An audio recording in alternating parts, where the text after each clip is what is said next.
আমাদের সমাজের অনেক মানুষ আছে, নামাজও পড়ে, রোজাও রাখে, হজও করে, জাকাতও দেয়, সব কিছু করে, কিন্তু যখনই আপনি বলবেন রাষ্ট্রীয়ভাবে ইসলামকে কায়েম করতে হবে, তখন আপনাকে শুধু মুখটা বাঁকাই করবে না, বরং আপনাকে উল্টা সিধা শোনাবে। আছে না নাই?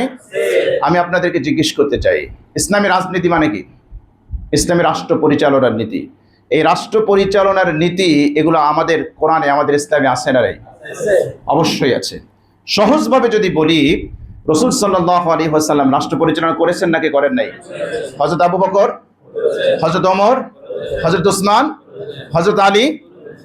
তাহলে আল্লাহ রাসূল রাষ্ট্র পরিচালনা করেছেন, 4 খলিফা রাষ্ট্র পরিচালনা করেছেন, কোরআনের রাষ্ট্র পরিচালনার নিয়ম নীতি আল্লাহ পাক বলে দিয়েছেন।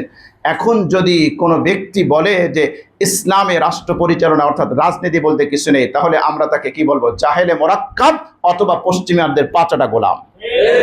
দুটার একটা হবে, হয় জাহেলে মোরাক্কাব হবে, সে কোরআন সুন্নাহ সম্পর্কে তার কোনো জ্ঞান নাই, নতুবা পাশ্চাত্যের গোলামি করতে করতে সেকুলারিজমের ট্যাবলেট এমন ভাবে তার মাথার ভিতরে ড্রিল করে ঢুকিয়ে দেওয়া হয়েছে যে ইসলামকে সে এখন মুষ্টিমেয় কিছু আচার, কিছু কালচার, কিছু রীতিনীতির মধ্যে সে সীমাবদ্ধ করে। আছে না এরকম মানুষ? যারা ইসলামের সার্বজনীনতাকে চ্যালেঞ্জ করে। আল্লাহ রাব্বুল আলামিন কোরআনে কারীমের মধ্যে বলছেন, আল-ইয়াওমা আকমালতু লাকুম দীনাকুম ওয়া আতমামতু আলাইকুম নি'মাতি ওয়া রাদিতু লাকুমুল ইসলাম দীনা, যে আমি এই দিনকে পরিপূর্ণ করে দিলাম। আপনার ব্যক্তি জীবন, আপনার পারিবারিক, আপনার সামাজিক, আপনার রাষ্ট্রীয় জীবন, যা কিছু দরকার আমি টোটালি ইসলামের মধ্যে ইনক্লুড করে দিলাম।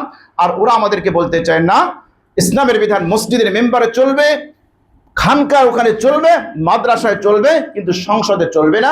অর্থাৎ ইসলাম হচ্ছে ল্যাংড়ার লোলা। যারা ইসলামের সার্বজনীনতাকে অস্বীকার করে, এদেরকে মুসলমান বলার কোনো সুযোগ নাই।